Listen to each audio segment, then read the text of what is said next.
Hi, guys, and welcome back. This is Take Time Podcast, and I'm Kieran.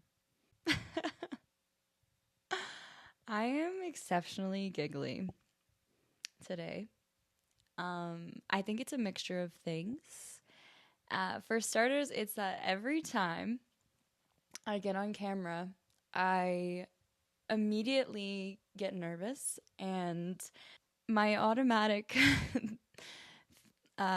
response to that is just a blank mind. And like all the information I've ever learned in my life goes out the fucking window and I know nothing. And this happens every time.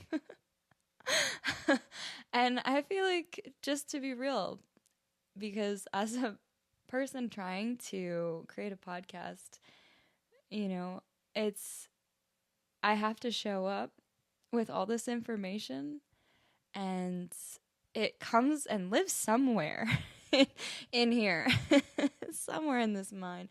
But articulation at first is always super challenging. I think that's why we do updates, just to like get comfortable in front of the camera for a moment and sort of calm down that nervous response, which is a great thing, right? A beautiful, wise thing of the body is that it's reacting in a way because it feels threatened.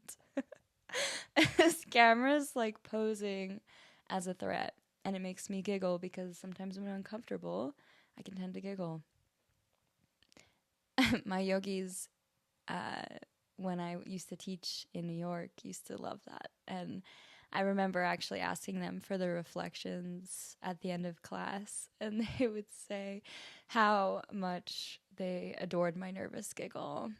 And this was like when I first started teaching, and I'd be mid sentence and like just laugh at myself for whatever I said. Like, that was one of those things, but like how wise the body is to just be protecting me, even if I don't find it necessary to protect me in this moment, because I really need my brain, nervous system. I really need access. And the worst is like when you're mid conversation or I mean, I don't know if anyone's a public speaker or teacher, but and that shit just turns off. And it's like, I've only been studying for 7+ years and I know absolutely nothing right now, guys. This is it. Give me a minute. And it takes that reset to come back to the body itself and the mind, and almost like a pushing through to the nervous system so that we can feel I've distracted myself from the body telling me that right now I'm in danger. When in fact it's just me and it's just the camera and you all. But that's the important key factor right there, is when, and you can hear it changing in my voice, right? A little less giggly. I still got a few more for you. But you can hear it changing in my voice as I push through and I sort of take the access back to me, and my thoughts come a little bit clearer and I feel less spacey and less like I don't know what the fuck I'm talking about. And this is actually a good segment into what today's topic is going to be about, which is about our thoughts. And the most important thing we can do and pay attention to is how we talk to ourselves, because our thoughts are the recipe to how we talk to ourselves, how we communicate information to me, myself, and I. How I feel about myself is then a direct translation of that, and also how this plays into trauma and where trauma comes into play with our thoughts, which then turn into beliefs. However, before we go into any of that, I have some of my own thoughts I'd love to share. And that is which this week I genuinely remembered a lot of things. And last week too. If you listen to my last episode, I have a conversation with my mother, and it's really special. However, I went to New York and I completely forgot my suitcase in New York. Like, how, guys? I don't know. It was 2:30 in the morning. Normally I get a ride to the airport from my stepdad, and this time was all jumbled up. I ended up having to take the train to another train to then the airport, and I think I was so focused on what I had to do and also being like extremely sleep deprived. And I literally I put a backpack on and I thought that's all I needed. And like realistically, it's all I really needed for, to travel, to get back to my homeland now. However, I was a mess the week after and a lot came up. So I made it to the flight, but when I was in that moment, I had just sat down on the train, and my partner who I was traveling with was like, "Kieran, something's missing." And I looked at him and I was like, "Oh my God, oh my God, oh my God, oh my God, oh my God." And I like stood up. I didn't even know how to operate my phone. I was like staring at the screen. I was trying to like look for my mom's phone number and press a button, and I just like autopilot walked off the train. I looked at the time. I kept saying, "Oh my God." And I was like frozen because I had 5.5 minutes before this train was departing. And there was another train for 2 hours. So it was either in this moment I run and pray that my mother is still in the parking lot, which is very unlikely and was very unlikely. And I also had to run basically up 2 flights of stairs, across the tracks, and down 2 flights of stairs, and then across a parking lot in 5.5 minutes and make it all the way back. So it was that which I was frozen with, or it was leave the suitcase, deal with it, figure it out. In that probably 30 seconds, I was like, what do I have in my bag? What do I need? Do I need anything in that suitcase to get back? And is it worth missing my flight over? And personally, it just wasn't. It was just stuff. And although it was probably the most important stuff that I have, honestly, I could probably live out of that suitcase if I needed to, as long as it was warm weather. But I had brought so much stuff with me that I had like stuff to podcast with. I had my laptop in there. I had my toothpaste in there and my only toothbrush because I'm a minimalist and I only have like one of everything. Now I have like 5 deodorants and I don't even know how this happened. But as I got home, I was able to travel across the country fine.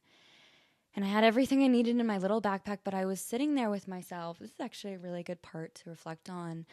When I walked back on the train and I accepted the defeat that I didn't have enough time in 5.5 minutes to literally run a marathon at 3:00 in the now morning, I sat down and I really got to a dark place again.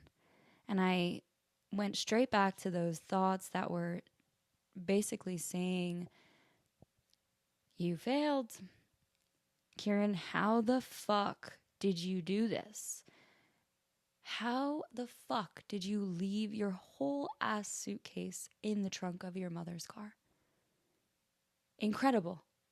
You've never done this before. What is going on? Were you that relaxed? Were you that tired? Like, what was the excuse, Kieran, for you not to function at the highest capability that you usually do?" All these thoughts. Okay, guys, this is like what the normal tone and the normal agitation voice in my head sounds like. In Ayurveda, we would call that rajasic. It's just this agitation, a rajasic form of manas, which is the mind. And I sat there, and my partner was next to me, and he was like, it's okay, you know. And I genuinely was so mad at myself. Straight back into cutthroat, hard-ass Kieran. You fucked up. You're not perfect. You literally screwed up, and now you're going to pay for it. I had a free checked bag, and it came with the expensive ticket that I already bought. Like, you had it in, and you literally just fucking forgot. Okay? Does this sound familiar to anyone if they go through this? If their minds immediately go to self-deprecation and just pointing out all the flaws and like, I fucked up, I did something that was silly and totally irreversible, by the way. But in that moment, it was like rain, just solid rain pouring down on me and myself. And I sat with it for a little bit, and then I was like, I don't want to make this entire day miserable for myself and also my partner, because I had a choice in that moment. I could just keep berating myself and beating myself down for the fun of it, but what does that really solve? And what does that really do? Because in the present moment, guess what? My suitcase is driving further away from me, and I am going further opposite of it, all the way to across the country. So the fact that I can't actually do anything in this moment to change that, what I can do is change the narrative. I can change how I feel in this moment, and I can begin to let it go. And this is something that is very hard for me and has always been hard for me. I'm genuinely someone who I realized over time I process things at a slower rate, because I sit with it in my mind. I get those initial thoughts that are angry, rajasic, annoyed, mad at myself. I get them all out, and then I loop them, and then slowly the loop becomes wider, and I start to put in more information and dilute that. I dilute the deprecation. But this takes hours. So for hours, I'm spinning in my mind, going through this loop of basically I suck, and then figuring out what I can think differently a little bit to dilute it. And then I usually just like stay there. I distract myself with something, and then the next day I reapproach it. Well, I'm telling y'all that that's a great beginning method and everything. But it gets easier, and you can do this in a shorter span of time. And so I wanted to challenge myself with that. I heard these thoughts in my head, and I went, oh, I know who that is, right? I know who that angry voice is. And some people like to put a name to it. I don't need to name these shadows, but I recognize that voice. That's the voice that's hard on myself. That's the voice that is me versus me in any situation. It's not my mom, it's not my dad, it's not a friend or an enemy. It's me. It's me against me being hard on myself. And I recognize that voice. And so I said, I'm not going to ruin the entire day and the entire travel trip home over this voice, because I don't even want this voice to be me. And that's sort of the important part, is I don't want this voice to be me anymore. I want to be better than this voice. So I chose to add new information in a quicker response rate than I normally would. Normally it would take me like a day. Okay, so I decided to do this within the train ride. And so I started to invite different thoughts that were, okay, what's actually in the suitcase? I go a little bit more practical and analytical first before I get sort of lunar thinking or creative thinking. I've always been a bit more, show me the facts. Let's be analytical. I trust that more than I can trust, the woo woo. And so I sat with myself. I said, what's in the suitcase that I really need? And the only thing that came to my mind was my laptop. And I said, okay, I have clients this week. I have new clients this week. How can I adapt? Because I've only ever checked clients out with my laptop. I've never checked them out on my phone, but I must be able to because it's still a computer. And I started to rationalize the worries that were coming up. My big worry was that I have clients this week, they're new. I don't want to look like unimpressive because I don't have a laptop. Which, funny enough, guys, showing up to sessions without my laptop in front of my face makes them a lot less awkward. And now that's a new part of my process. So, worry, solution. Well, worry and then experience and then solution, right? So I was taking my worries and sort of my fears about this that were constricting me. And the worry and the fear is that voice. It just has a different tone. They're the same voice that's hard on myself. I'm hard on myself because I need things to look better or be better or sound more important or whatever it may be. And when I don't get the result that I had such a high standard for and expectation for, yeah, I get upset. And that is a vicious cycle because there's no congratulating in that process, right? It's just me versus me. Didn't do good enough. Blah, blah, blah. Okay. So I started to change the narrative and I realized the only important thing in that bag in entirety was the laptop. And I knew, one of the big things too is my mom didn't answer the phone.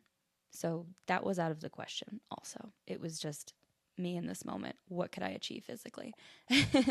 But I did know that once my mom finally answered, she could mail me the suitcase. And then my other worry was, oh, well, it's going to cost so much money. Okay. And money is just money. It doesn't need a worry unless it's the only money I have to literally get food in my stomach and nourishment. That's the only time money is of essence and essentialness and should be considered is when it's genuinely basic need or die. Anything else is excess. The other worry was that part. And it was solvable. It was all solvable. Okay? And so all this to say is that watching our thoughts is how we experience this world. And it's taken so much of my life and my time to get to the place that I'm at. And I still fuck up. I still revert back. I mean, this whole situation was honestly a great reminder of so many things. This entire suitcase loss experience was honestly a great wake up to just one, pay attention. Not to be hard on myself, but to pay attention to a lot of things going on. Literally pay attention to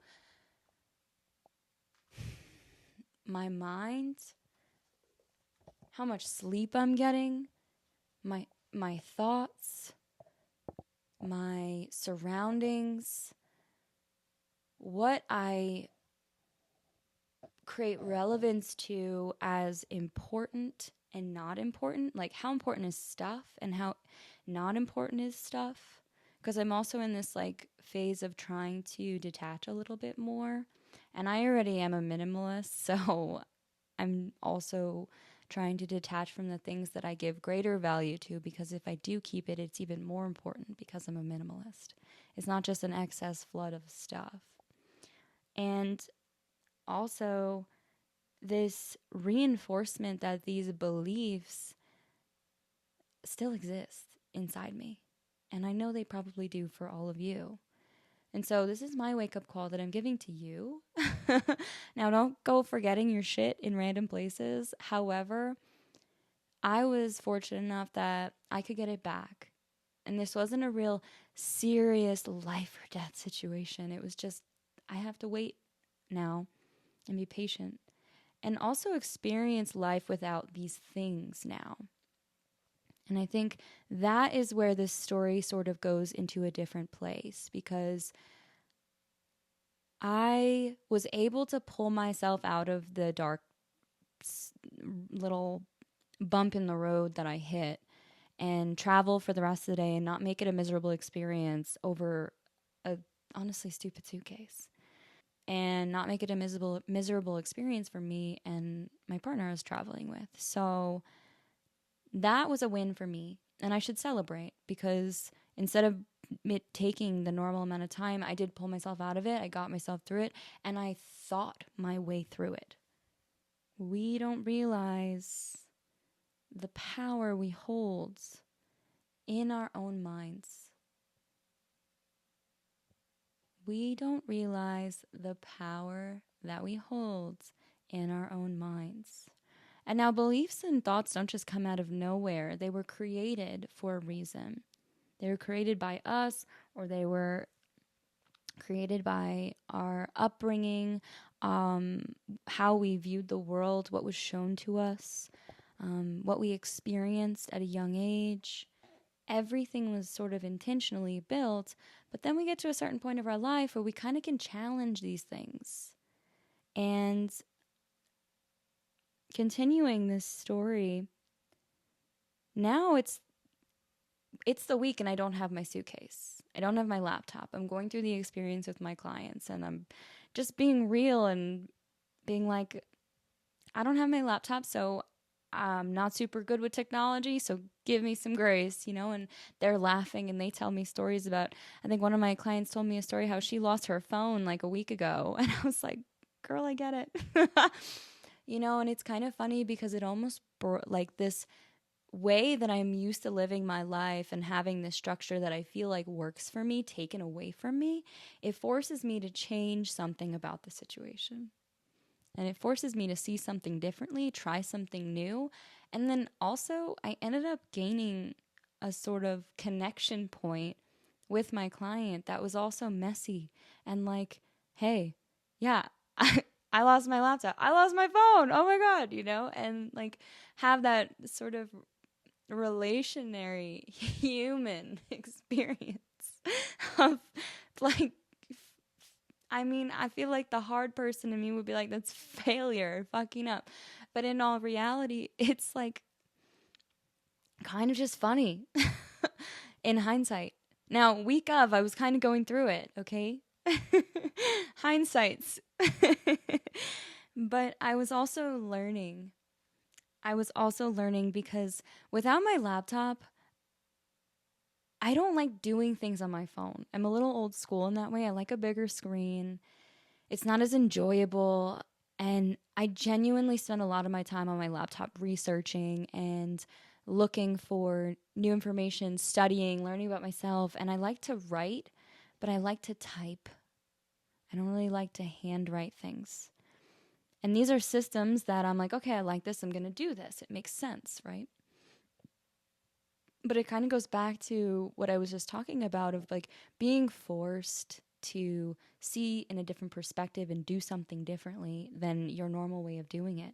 I think this is why vacations are so important for people, to shake things up, to stir the pot a little bit, change the scenery, experience and continue what you like to do in a different environment where you're challenged by not having certain needs around you and how you react to that. And so this was my challenge. I had realized that there's so much time I spent behind the screen on my laptop doing educational things that feel purposeful and uplifting. And when it was just on my phone, I felt like it stressed me out more. I felt like I just wasn't getting on my phone, or I ended up not doing the things I would do on my laptop, like write or research or, question things or whatever I do. And I was just staring at my screen and I think scrolling a little bit more.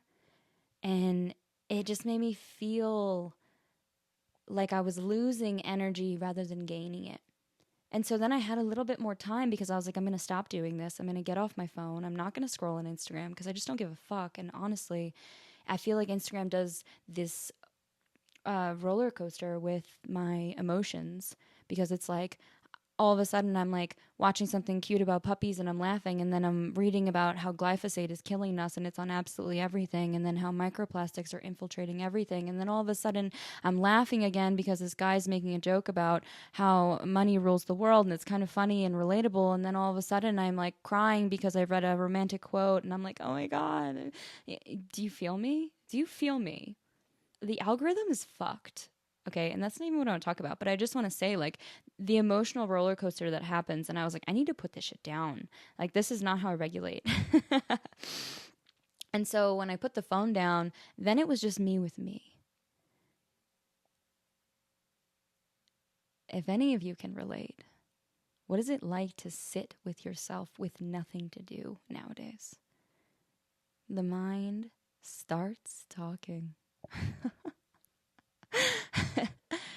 How many of you can relate? The mind starts talking immediately because we don't have a good relationship with it in silence. We have a good relationship with the mind through distraction, but we don't have a good relationship with the mind through silence. And how many of you know and can relate to that? And that's the truth. Okay? So I sat and my mind went, well, what are we going to do now? I should really come up with a name for this voice inside myself. But you all know it too. And it's like, well, okay, maybe I'll go for a walk. Maybe I'll do some yoga. Maybe I need to meditate and breathe more. I haven't been focused on this. And then I really am behind on podcast stuff. So like, maybe let's try to do a podcast with the phone, which y'all I tried to do. Okay. And nothing plugged in. And my other voice source was literally across the country. So that was frustrating. Again, trying new things, sort of failing in the process.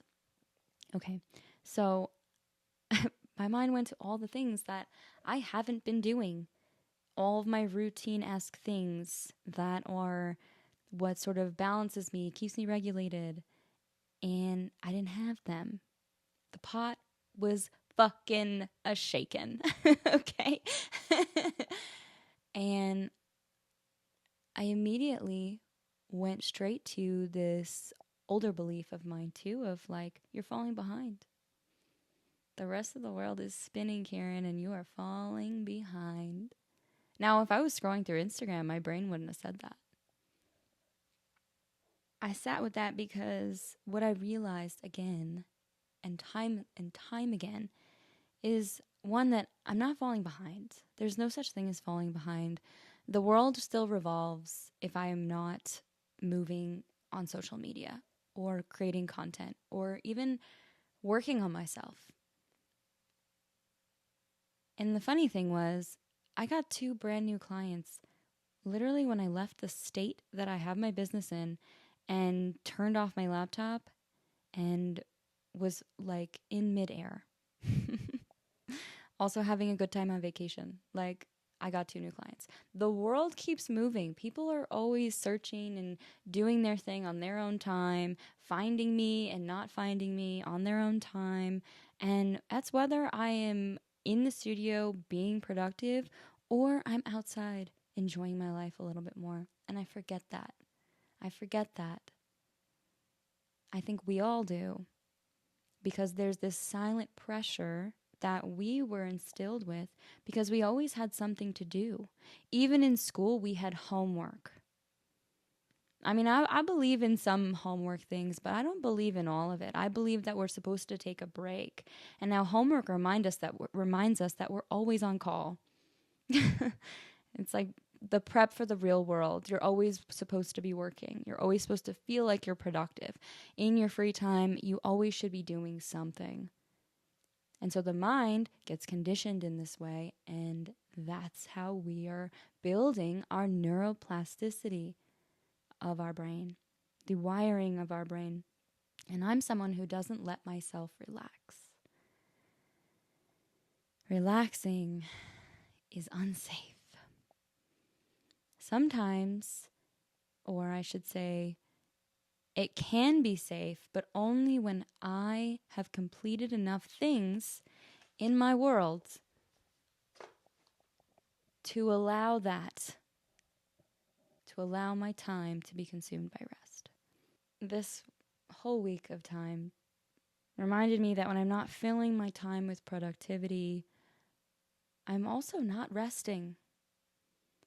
And that the whole point of my suitcase probably being trapped across the country was just to teach me to slow the F down, to relax, to practice what I preach, to take a step back from my work and my studies and the things that I'm used to chronically putting into my brain to regulate my brain and chill. And did I do that? No. I think I did yoga like once. But, however, I did make it a practice to look up on my phone some journaling questions and to hand journal some deep questions just to think about things, and just one a night. And that was one of those practices that brought me back to doing something differently than I normally do. So it brought me back to hand journaling and what the importance is of journaling and jotting down and writing, besides the focus it takes on the mind and the concentration, is that it brings us into the present moment with something physically that we're doing. I think writing in general does that, but obviously we are reflecting on the past, but in that moment we are physically in the present. And agitation of the mind is always because we're not in the present moment. We are thinking about beliefs and thinking about, or the thoughts are translating from past experiences that we've had. And sometimes we're not even conscious of that. So what I mean by that is I can have a thought that produces a feeling that I'm not even sure the source, but I trust the thought. I'm not even sure where this came from, but I trust what happens in my mind because it's mine. And that's where we need to be careful, because not all of our thoughts are for our best interests. And I know the beliefs that are created by the thoughts are also not for our best interest. Some of them are. When we feel excited about something and we look forward to something and we get that, I call it exervis, which is excited, nervous feeling. Kind of how I feel about this podcast. I get exervis over it. I kind of overthink it. But sometimes the beliefs are more untrue. And I want you to think about when you wake up in the morning, okay? What are your first thoughts that you have? I know for me, it's, I don't want to get up right now. I'm a night owl. I don't feel like getting up right now. Who can relate? But let's dissect that. Imagine differently. You're sleeping and your alarm goes off and you open your eyes and you say, I'm ready to go today. I'm ready to do this. How do those feel differently in your body? And if you can feel them differently just right now, imagine if it was actually you thinking that in the morning. What I'm bringing up is that's your first thought of the day. And do you choose for it to be positive or negative?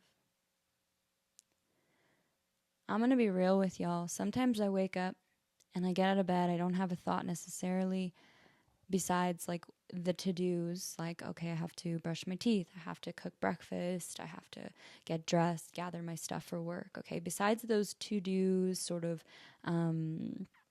what do we call it? The autonomic responses or the parasympathetic responses. Sometimes the first thought is a lostness. And that's when I haven't really told my brain how to think or feel for the day. I'm just sort of robotically going about the morning. And I'm sure y'all might know what that's like. Sometimes our first thought doesn't even occur until maybe we sit down in the car because we've been busy making our coffee or been busy getting dressed, or sometimes the first thought that we have doesn't even occur until we sit at our desk and we go, oh, I don't want to be here. Now, these are really wise thoughts also. I'm not saying that the brain is only there to give you negativity, but I'm saying it's always information. And what we have to do as humans is step back and read that information, not just accept it and blow it over and keep going, because that's when the pattern keeps looping. Now imagine you said that to yourself. You sat down at your job and you said, oh, I don't want to be here right now. I want to be outside. I want to be in the sun. I want to do that. Well, maybe your body is physically asking you for sunlight and vitamin D because you're lacking the nourishment. Or maybe your body is actually asking you that you need a different job and a lifestyle shift because you're not living. There's such deeper wisdom in these things as well. And also is simply like, say you love your job, say you love doing what you do, and you still wake up in the morning and go, oh, I don't want to get up right now. What's that information? For me, that information is, Kieran, you love your job. Why don't you want to wake up for it? What else in your life are you not wanting to wake up for? And I do love my job in the morning. I don't love waking up as early as I do, but what I'm really speaking to is that moment of change that you have to direct the course of which your day is going to go. A lot of the times I wake up feeling lost, like I mentioned, and my day feels lost until I listen to a podcast and I remotivate myself or get my mind thinking about something other than like this sort of pity victim feeling. I'm not saying I'm all the way in that realm, but I'm on the way there. And also, why is this showing up? We don't often question why these things are showing up, but it's important to think about what the first thoughts you experience are. And if they're negative, listen. And then redirect with compassion. That voice in my head that's super hard and super fierce, and I read it as a strength, but it can also be a downfall of too hard on myself. I can redirect that voice. That's what I'm telling you all, and that is the whole point today, is that we can change our narrative. We can dictate how we feel about ourselves. It takes work. It takes discomfort. It takes talking out loud to yourself. It takes crying in front of a mirror, crying to yourself. It takes, for me, sometimes screaming into the abyss in my car as I'm driving, especially to get over hurt. When we feel emotionally hurt, like the loss of somebody, or we're grieving a relationship that broke up, or grieving a parent, or something, that loss feeling can honestly feel like torture, and it genuinely feels like physical pain. It feels worse than physical pain. I've been caught screaming to myself into the abyss, saying, building myself up while tears are streaming down my face and I'm driving on the highway. And I know that doesn't sound safe, guys, but I have been in those moments and screaming to myself, I don't need this man to be happy. I don't. And I'll repeat it. I'll repeat the same things because the brain needs to reprogram what the fuck is going on in there. And these attachments that feel torturous. I've been caught screaming into the fucking wind of, I'm not going to reach out again. Like, super real. I'm not going to call him anymore. Or I've been saying, I'm not going to cry over him anymore. As I'm like, this is the last time. But I'm creating a new belief of strength instead of pity, instead of sorrow, instead of looping. I have a whole theory about what I call the self-feedback loop. And one day I will put it into words. Right now it's just a image on a piece of paper that I created based off my ex, about our thoughts and how when we keep looping on the same exact thoughts, we just reinforce the neuroplasticity of our beliefs in a way that's reflecting off of our triggers and reflecting off of our traumas and what hurt us, instead of what actually was or is helpful for ourselves, for our healing,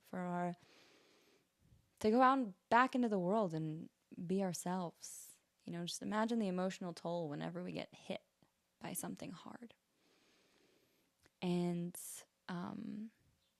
something else I want to really dive into today, besides the fact that we can genuinely control our minds and think whatever we want about a situation, and sometimes being delusional is actually helpful at first.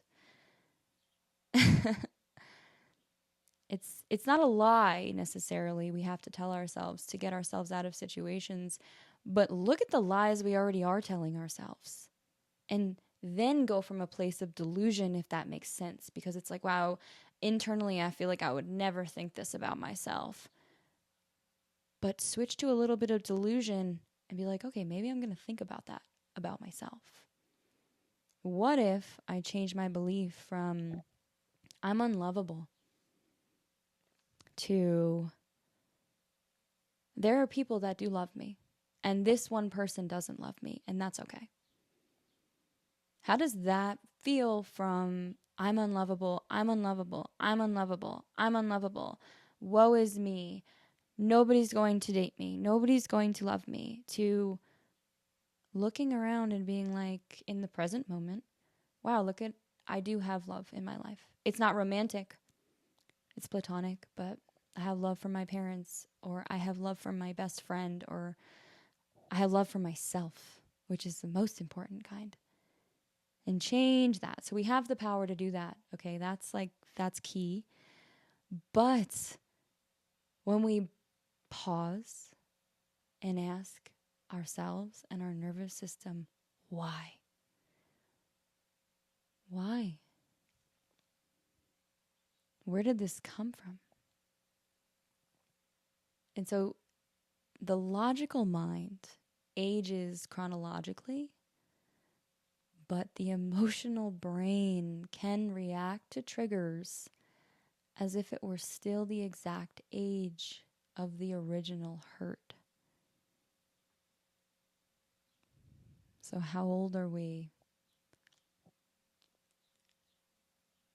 Now, next time you're in something, I think about it in a couple ways, but the next time you're fighting your partner, the next time you're fighting yourself, the next time you're crying, the next time you feel angry, the next time you feel triggered in general, I like to say inflated. The next time you feel inflated, pause, close your eyes. Ask yourself, how old am I? Sometimes the answer comes right away. Sometimes it doesn't. And that's okay. If it doesn't come right away in the pause, then become analytical and challenge yourself and think about it. Use the mind to think about it, okay? Redirect your thoughts from anger and be like, hold on, pause. Actually, like, how old was I? What did I sound like? I was like 12. Like, how wild is that, guys?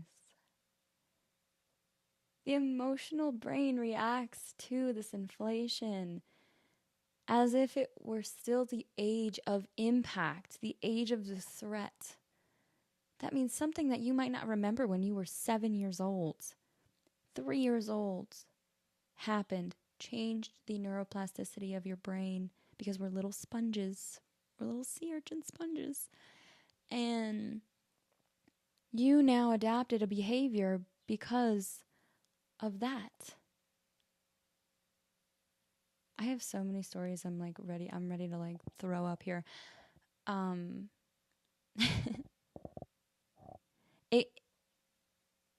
It really always makes me think of the Body Keeps Score book.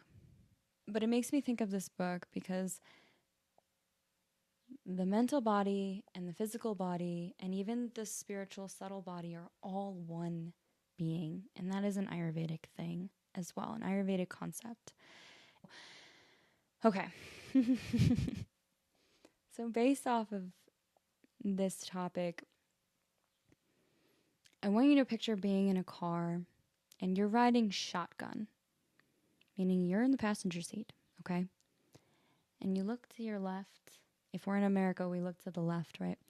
And who's driving the car? The car is your mind, guys, okay? If you hadn't picked that up, the car is your mind. Who's driving the car? And you've got 7-year-old you in the driver's seat. When we're unaware of this, our head's out the window. We're like a dog, and we're like, woohoo, 7-year-old. She can't even reach the pedals, but she's flooring it, okay? And we're having a great time. Great time. Not paying attention. Woohoo. Fuck you. May give you the finger, like from New York. You already know. Like, sometimes my roots come out. You know, having a good old time. But then awareness comes into play.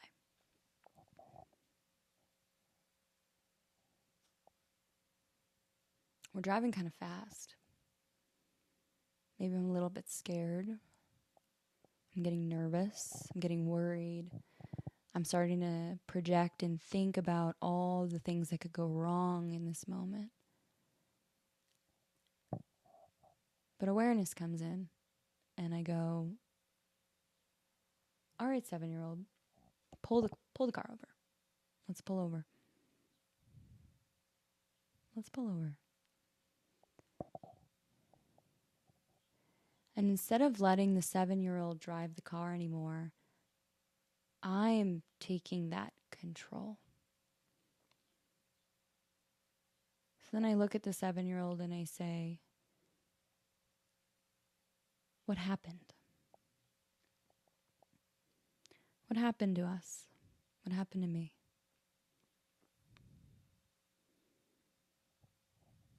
Maybe 7-year-old me got rejected by my parents.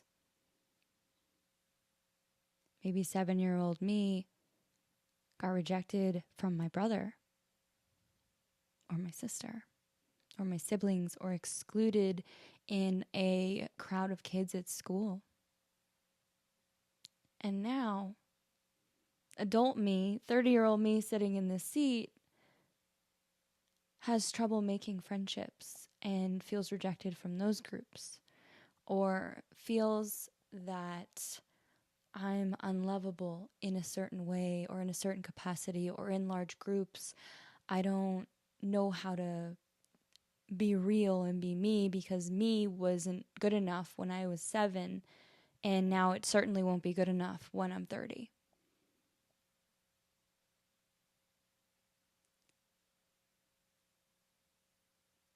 I then have an opportunity to bring compassion to the belief that made sense then, but ask myself, is this still true now? And that's when I can lovingly say, hey, let's trade places. You get shotgun. I'll take the wheel. Or I can make the choice to ignore it, never listen to that voice, never listen to that girl, or listen to that girl and still keep the same beliefs because nothing else has been taught to me in the process. Maybe no one else has reinforced within that 7 to 30 that I actually am lovable. Maybe nothing else has reinforced in that time, or at least that I haven't brought any awareness to notice, to believe that anything new could be reinforced to myself. Meaning, others haven't rejected me in that time. I've actually found a lot of love. So sometimes the reinforcement happened and we didn't pay attention to it, or maybe we don't feel like the right type of reinforcement happened to restructure that thinking. All that to say, control gets a bad rep. However, we need to control our minds because at a certain point, the beliefs that we were taught when we were younger and adolescent and growing up and preteen expire. And it's time for us to become our own people and humans and strong characters in our own life, in our own stories. We have to stop that old self-pity loop, old conditioning, old patterning, and start something new. Break the circuit, start a new branch on the tree. And if we don't do that, then we stay stuck in these little selves and they stay in the driver's seat. We sit passenger, we sit in the back, we sit in the trunk, and we never gain that control of our lives. And then we wonder why I'm not living the life that I want to live. And it starts with how you talk to yourself, because that's all the answers right there. How do I talk about myself? How do I think about myself? How do I feel about myself? And so really it begins with stopping yourself in your tracks when it happens and reflecting, taking the time to genuinely reflect. And also being in the present moment. I think, so from the Body Keep Score, I'm gonna read this little quote because there's so many others, but I'll just read this one. Okay. The challenge of trauma treatment is not only dealing with the past, but even more, enhancing the quality of day-to-day experience. One reason that traumatic memories become dominant in PTSD is that it's so difficult to feel truly alive right now. When you can't be fully here, you go to the places where you did feel alive, even if those places are filled with horror and misery. I think that statement right there, like you go to the places where you did feel alive. I'm curious, who are my past thinkers and who are my future thinkers? Because when the mind's quiet, where does it go? The past or the future? Is it ever right here? I know for me, I'm a past thinker. I'm too worried about the future because I'm stuck back here. I can't even get there. I can't even think about that. Planning a vacation, hard. Planning anything, I think, like in several weeks in advance makes me nervous, and it's something I'm working on. I'm a past thinker. So I'm reflecting on conversations. I'm reflecting on experiences. I'm reflecting on how I reacted to situations and what I did, and sometimes just looping with no solution. But I think that line is just so profound, because am I really living and feeling alive in this moment if I'm constantly in the past, or I'm constantly in the future? And that's not it. So guys, we can change our thoughts. Control can be good if it's redirection of our neuroplasticity. Super important. Super important.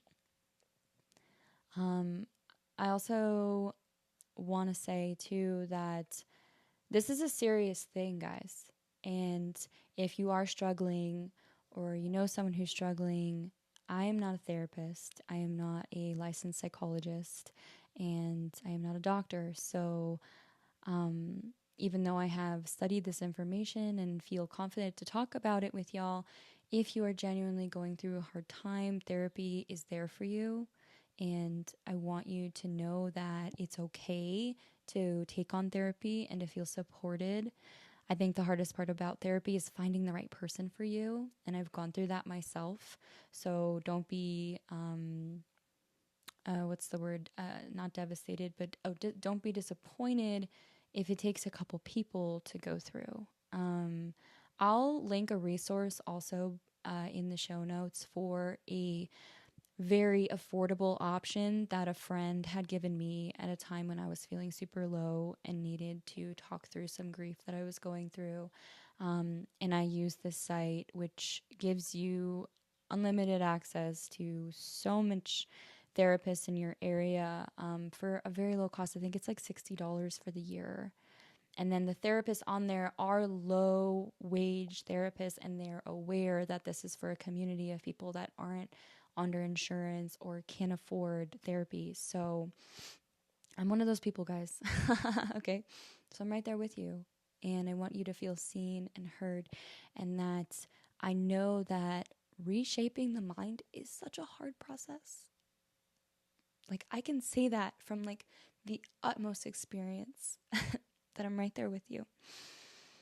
But you have to want it. You have to. It's like being an addict. And I bring up being an addict a lot because I used to be. You don't stop taking substances because someone told you to, or said it would be better for you or healthier, or, you don't stop taking substances just because someone else decides to believe in you. You stop because you know you need to start believing in you. That's a big, big, big, big pill to swallow. And so if you're sitting there and you're like, I'm just like sick and tired of how I feel every day.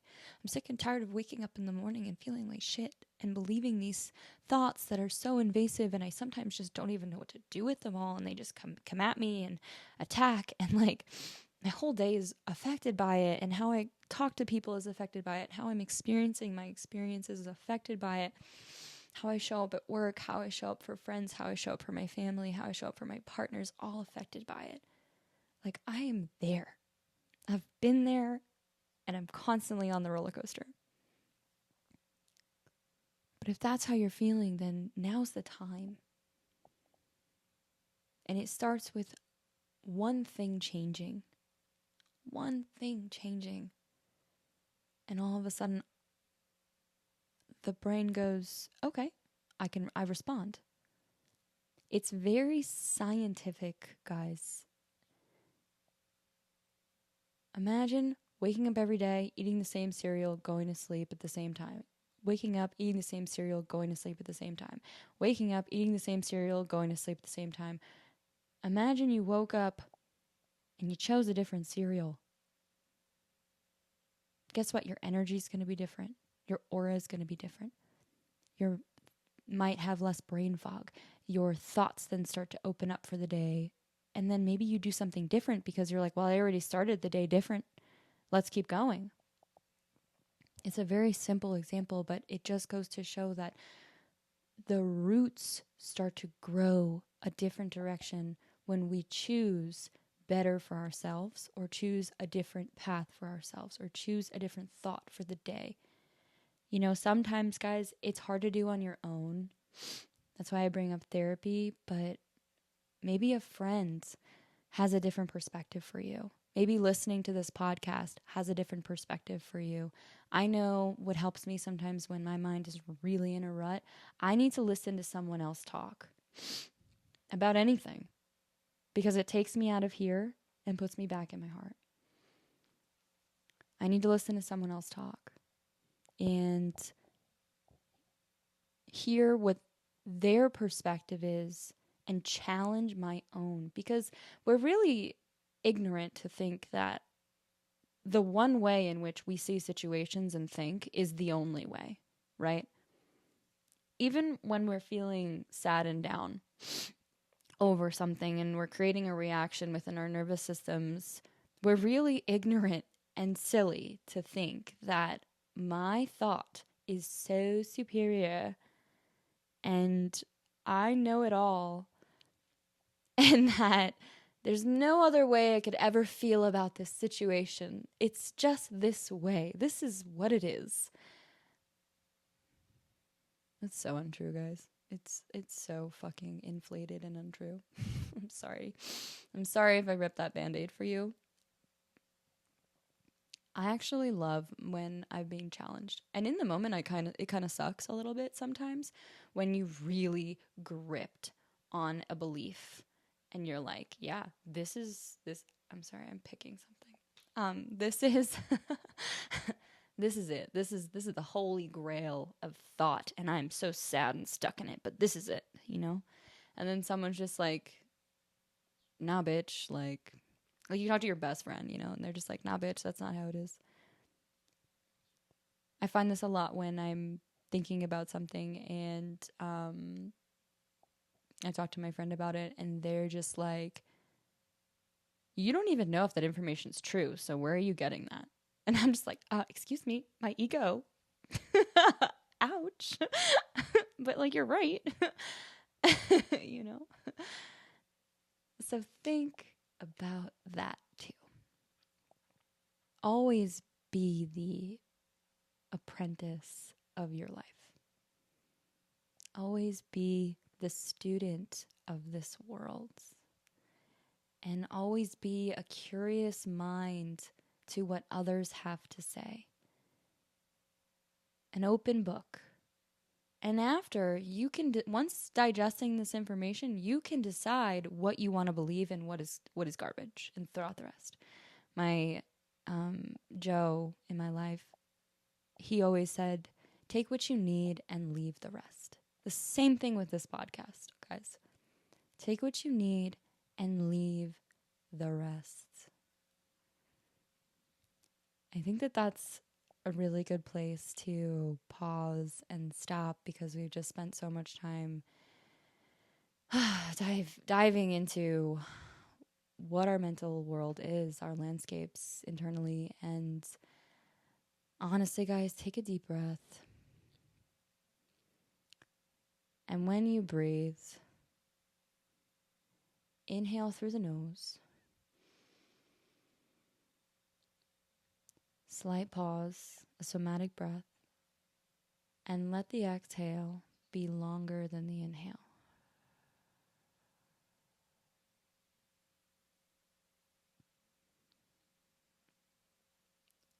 When your mind starts running on the treadmill,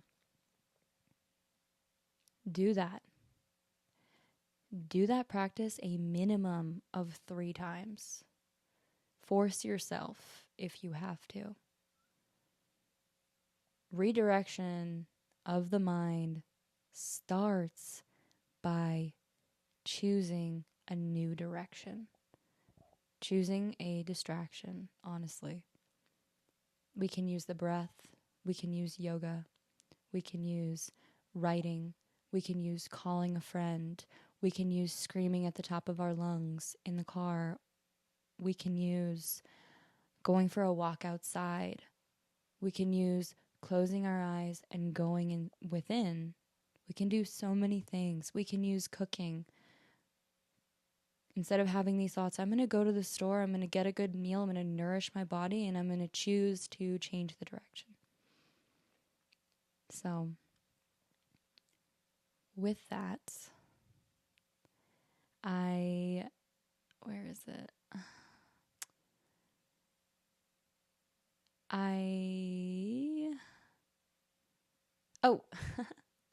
Okay. I love Alan Watts. I listened to him a lot when I was in high school. And his famous quote that I remember from listening all those years ago is that a person who thinks all the time has nothing to think about except thoughts.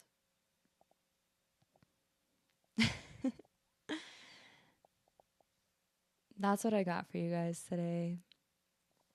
Another thing that I want to sort of add before I totally close this out is that something that helps me significantly and I've been working with, and this is no sponsorship, this is no advertisement, it's just genuinely what I've used to get myself through things and also through the mental blocks that I have are functional mushrooms. I'm not talking about psychedelic mushrooms, although they're great too. I'm talking about functional mushrooms, lion's mane, cordyceps, chaga, reishi. Do your research. Be careful. However, it's like eating earth for your body. And I know that among some other things too, like ashwagandha and St. John's wort, which are more Ayurvedic realm herbs, mushrooms have helped me so much mixed with L-theanine. And L-theanine is in green tea. If you're unfamiliar with L-theanine is, it's a natural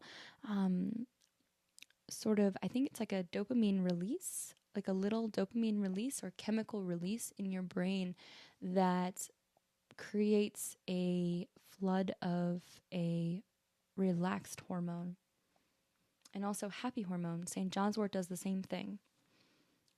So on top of the mushrooms, which give you more functional focus and clarity, kind of like for me, I have a Vata brain, and with the focus and the clarity, on top of the L-theanine or the St. John's wort or the ashwagandha with that more calming effect, the more uplifted effect, it makes me just feel lighter. And I'm honestly super into herbs. I don't prescribe anything to anyone. This is all just a suggestion based off of what works for me. Obviously, find your own avenues. I eventually am going to reach out to companies that I do support and only use. I would never support a product that I didn't believe in. It wasn't healthy for me. It wasn't toxic and all that jazz, because I'm super into the health and wellness realm of actual health and wellness. But mushrooms have helped me so much. I can't even begin to tell you the difference in my brain, the difference in my mood, and how I take on the day based off if I've had mushrooms in the morning or I haven't. And it's funny because this past week and a half, I have not been taking, actually 3 weeks now, I haven't been taking any mushrooms at all. And it's sort of like an experiment of like what I actually feel like without them, which does remind me that I do need more nourishment. And I'm sure we all do, which is hard to get in this world. But then feeling the difference of, I had some mushrooms today before this, and I feel so much more linear in my mind where I can focus, and I just feel lighter. I started this episode cracking up. I mean, I was just lighter.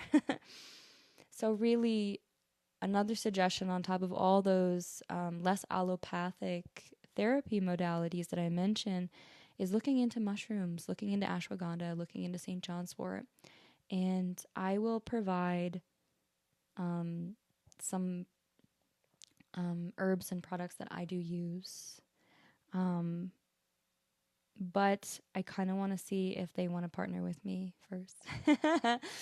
I mean, I spend so much money on them anyway. So all that to say too is that I can show up and feel better in myself when I have control of my mind and with a little help of my friends, a little help from some friends of mushrooms.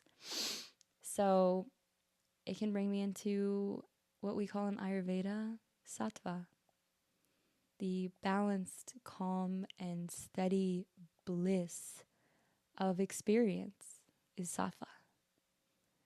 So thank you guys for listening.